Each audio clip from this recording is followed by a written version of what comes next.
नमस्कार। चैनल को सब्सक्राइब जरूर करें। साथियों, कार्मिक विभाग द्वारा जारी किए गए जाने वाले परिपत्र को मुख्यमंत्री ने दी मंजूरी। आवेदन की अंतिम तिथि के पश्चात जारी प्रमाण पत्र के आधार पर नहीं मिलेगा संबंधित श्रेणी अथवा वर्ग का लाभ।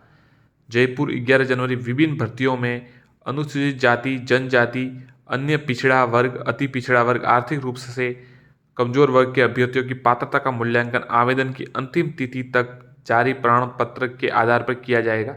अंतिम तिथि के पश्चात जारी प्रमाण पत्र के आधार पर अभ्यर्थियों को संबंधित श्रेणी अथवा वर्ग का लाभ नहीं मिलेगा। इस संबंध में कार्मिक विभाग द्वारा सभी विभागों को जारी किए जाने परिपत्र में मुख्यमंत्री श्री अशोक गहलोत जी ने मंजूरी दी है।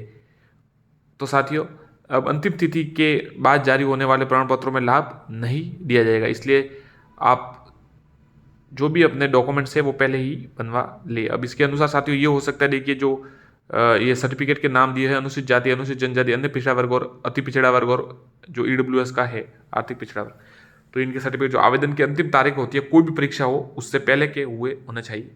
अब देखिए साथियों, ज़्यादातर ये होता था कि जैसे वेरिफिकेशन होता है तो उस समय लेटेस्ट सर्टिफिकेट मांगा जाता है, जो लेटेस्ट होता है वो। जैसे अगर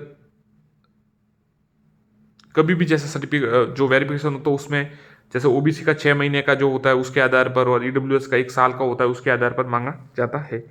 परंतु अब देखिए ये क्या कह रहे हैं, इसमें लिखा है कि अंतिम तिथि तक तो क्या हो सकता है साथियों, अब की बार जो मांगा जाए वो इस 9 तारीख से पहले पहले का रीट में अगर वेरिफिकेशन हो तो क्या उससे पहले मांगा जाएगा, ऐसी संभावना है। इसमें लिखा गया, यही बताया गया है कि आवेदन से पूर्व आपके पास सर्टिफिकेट होना चाहिए।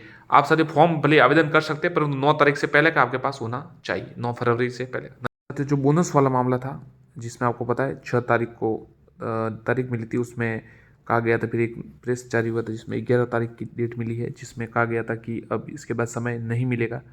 और जो भी है तो आज साथ 11 तारीख थी, 11 तारीख थी, और जहाँ तक जानकारी मिली है वहाँ तक ये है कि या तो 14 तारीख को सुनवाई हो सकती है या फिर 24 तारीख को साथ ही उसकी सुनवाई होगी।